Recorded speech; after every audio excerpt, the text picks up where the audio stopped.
Ankara'dan sonra Almanya'da buluşuruz.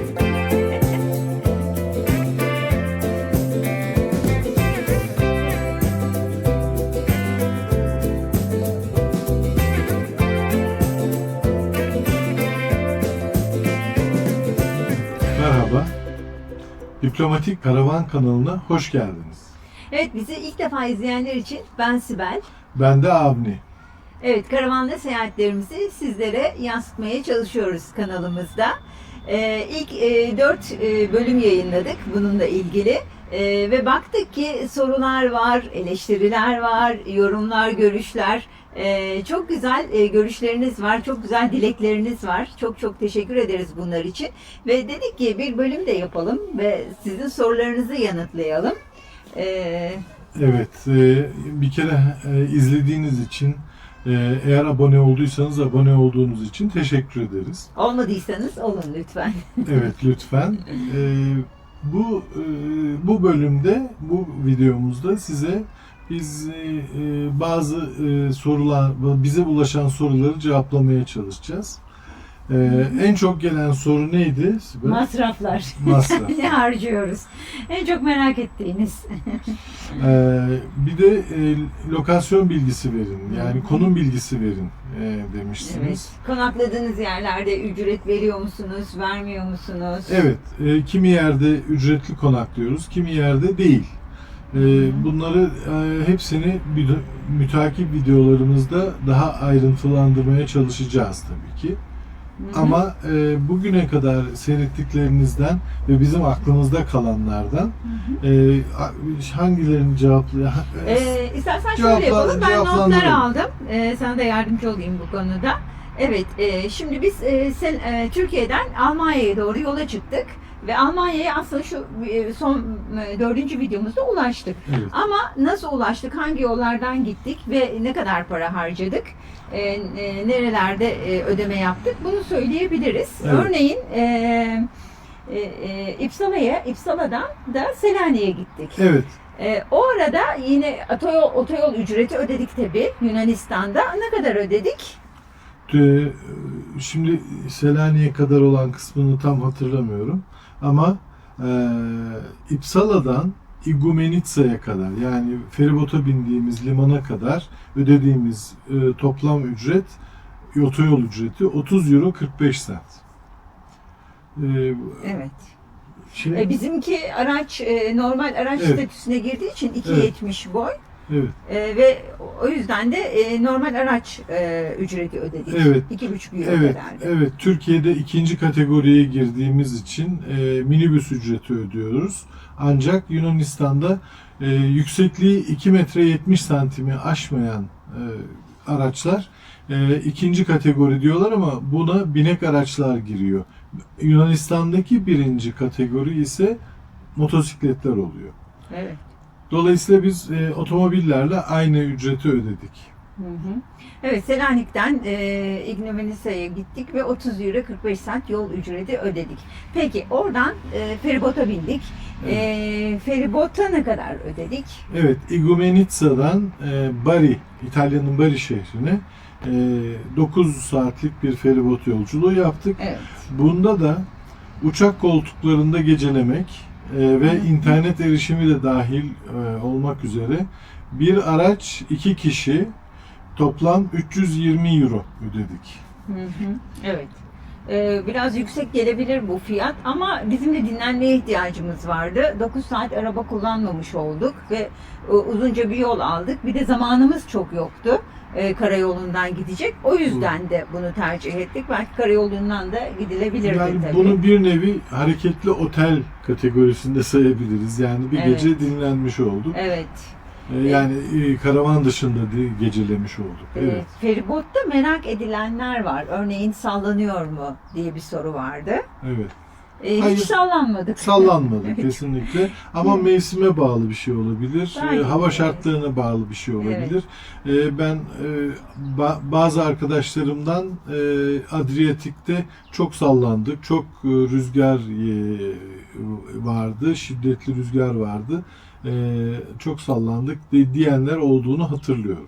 Evet, duşumuzu aldık orada, Evet. feribotun içinde. O bizim için önemliydi. Ve yine barı vardı. Kasino vardı hatta içinde. Kafeteryası vardı. Kafeterya vardı.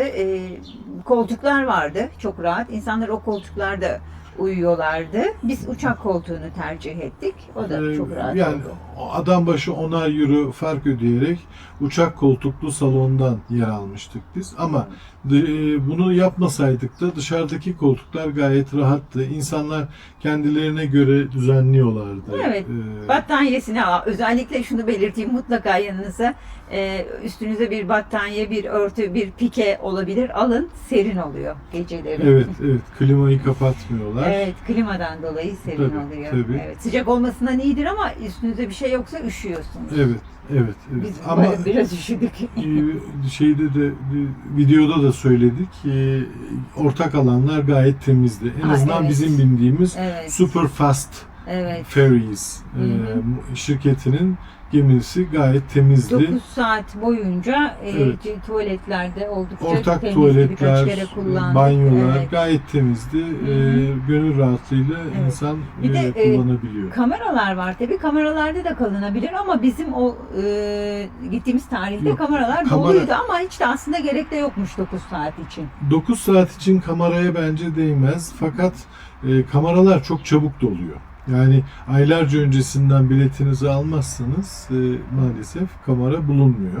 Evet. Ama ortak alanda da gecelenebiliyor, sorun Evet, olmuyor. çok yani. rahat. Yani Evet. daha hesaplı bir şekilde yolculuk yapabiliyorsunuz. Evcil hayvanı olanlar için de şunu belirtelim. Ücretsiz yolculuk yapılabiliyor, yapıyor onlar ama bilet alınıyor. Bilet alınıyor. Evet. Bilet alınıyor. Kedilerin, köpeklerin ihtiyaçlarını gidermeleri için alan ayrılmış. Yürütebiliyorsunuz.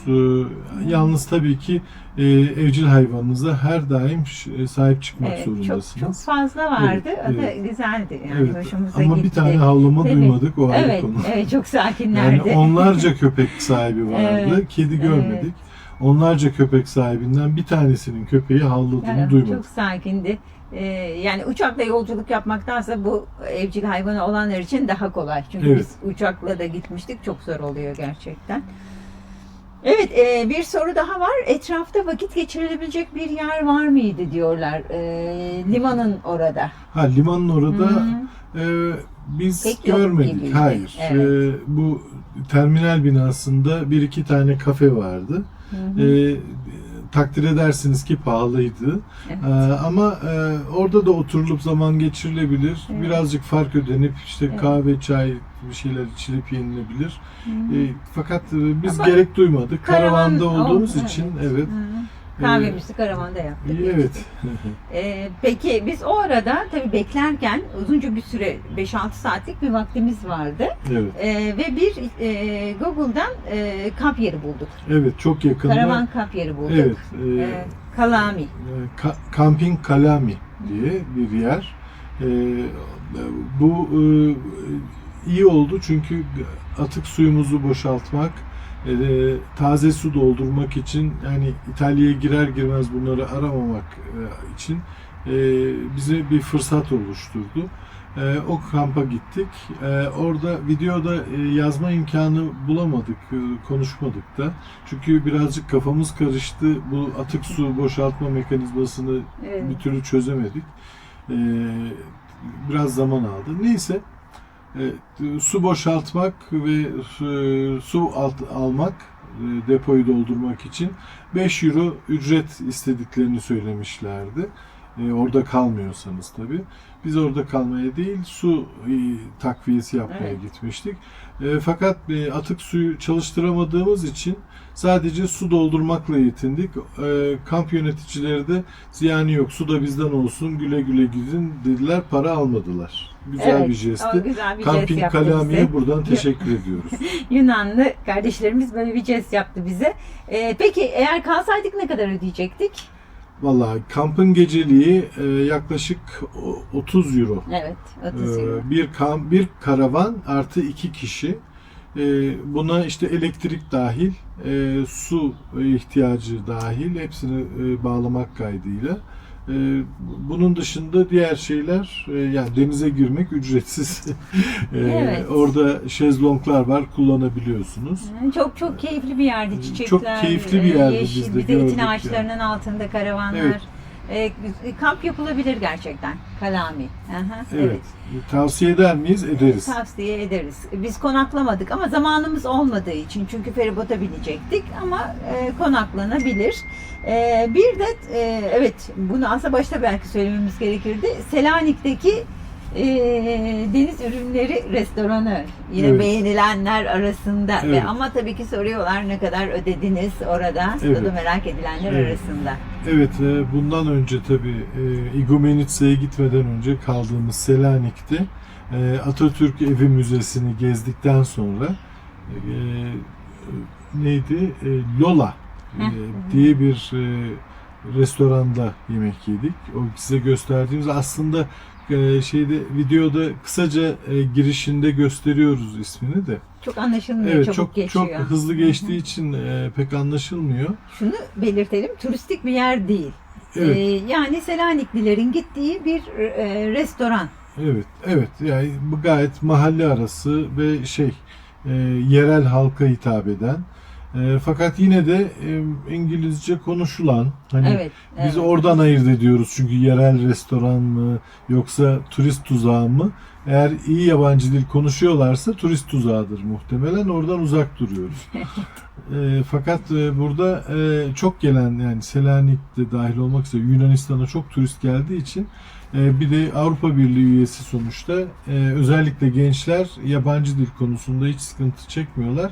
Hemen her genç rastladığımız İngilizce konuşuyordu. Deniz ürünü orada yedik. Gayet de lezzetliydi. Evet. Yunanistan'ın Bazı kabak kızartmasını meşhur kabak kızartmasını yedik. Çok ve güzeldi. fiyat orada beğenilir. Fiyat merak ediliyor. Evet, fiyat merak ediliyor. 2 kişi yaklaşık 30 euro ödedik. Alkollü içki kullanmadık. Çünkü yola çıkacaktık oradan hemen. Dolayısıyla bunun neydi? Alkolsüz içecek artı 2 kişilik yemek 30 euroya denk geldi bize. Evet, 30 euro. Evet, çok da memnun kaldık. Evet. Bu arada söyleyeyim, Yunanistan'da bahşiş şart değil. Eğer 1 euro bırakırsanız mutlu oluyorlar ve teşekkür ediyorlar. Hiç istisnasız teşekkür ediyorlar. Tatlı da ikramdı bu arada. Ha, bu arada evet, videoda görmüşsünüzdür. 2 tane de dondurma tatlı hediye geldi.